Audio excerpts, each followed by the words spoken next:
Breaking news. Babachir Lawal, the former secretary to the government of the Federation, has officially resigned his membership in the All Progressive Congress. Babachir Lawal, who served under the former President Muhammad Buhari during his first term, announced his decision in a letter dated June 29, 2025, addressed to the chairman of the APC in Adamawa State. Now, at this point, his resignation stems from the fact that he wants to join other, leaders to make Nigeria a better place. And this is him emerging as a coalition member. In fact, he's one of the coalition members aimed at unseating Tinubu in 2027. Now, Lawal is a member of the emerging political coalition aimed at removing Tinubu in the 2027 election. This coalition, we all know, is led by the former Vice President Atiku Abubakar, the former Kaduna State Governor Nasir El-Rufai, the former Rivers State Governor Rotimi Amechi, who has recently adopted the African Democratic Congress, ADC, as its platform for the upcoming elections. Now, speaking in Vanguard newspaper, Babachir Lawal ruled out the idea of forming a brand new political party, saying that we've just, they've already concluded on joining an existing political party. Lawal, who maintains that the coalition would attract so many members from other parties, classified the group's independence in its activities. Now, at this point, Babachir Lawal dumping the APC for the ADC is quite interesting. We are going to be seeing a whole lot of political detachments from Tinubu's supporters. Now, a lot of Tinubu's supporters are dumping him. I don't know if Tinubu will have any supporter left in 2027. Things are really getting, interesting. And I must say, Tinubu really needs to step up. He needs to step up. This is 2025, and Tinubu has lost most of his strongest supporters. How about when we get to 2026/2027? Who will now stand with Tinubu?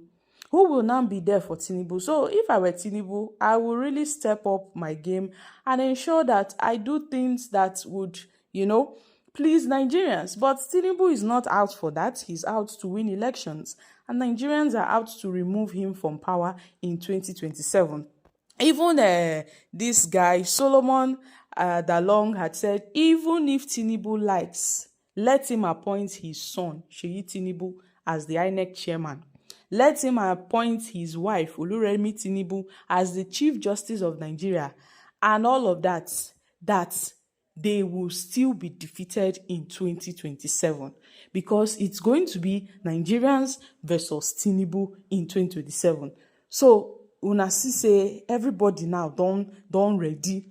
Everybody now don't set for this Tinubu. Men mount for this coalition. I can tell you, men mount for this coalition. So Tinubu should better buckle up.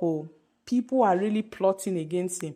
I know the APC will say, well, all those people are political sycophants, they are political orphans, they don't have anywhere to go, they are just making noise. Let us see that they are just crying because of one reason or the other. We will see who will cry in 2027. So guys, I'm bringing you the news that Babachir Lawal has dumped the All Progressive Congress. Now, what are your thoughts on this? At the end of the day, it looks like now the opposition has found a rallying point. But it looks like also it's not Uhuru yet. Now, let's begin with the in-house conversations they've been having. I know that it's not a merger, it's a coalition. So different interests are coming together within a space to say, can we use this vehicle for our political agenda? But just listening to Dumebi Kechiko, let's start from there.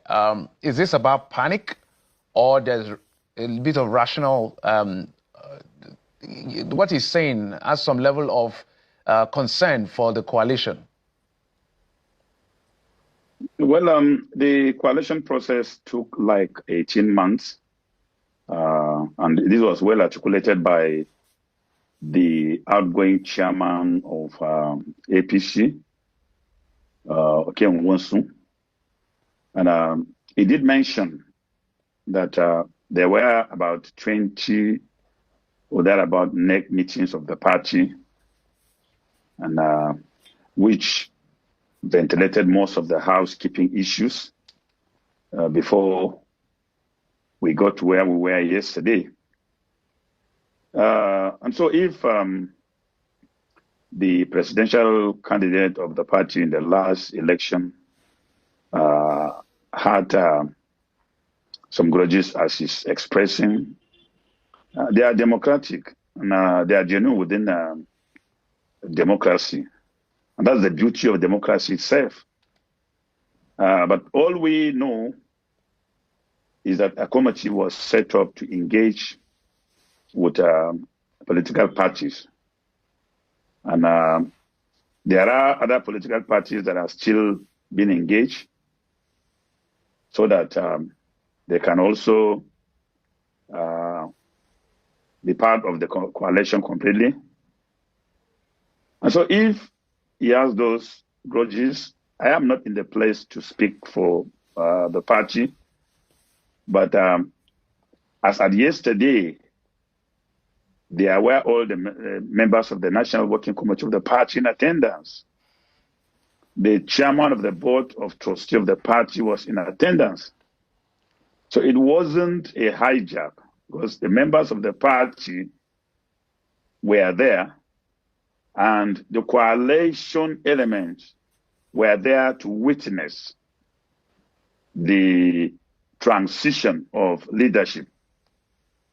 So he might not know the developments that had taken place.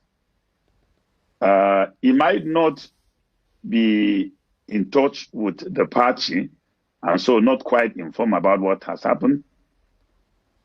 But then he had expressed his feelings about what has transpired.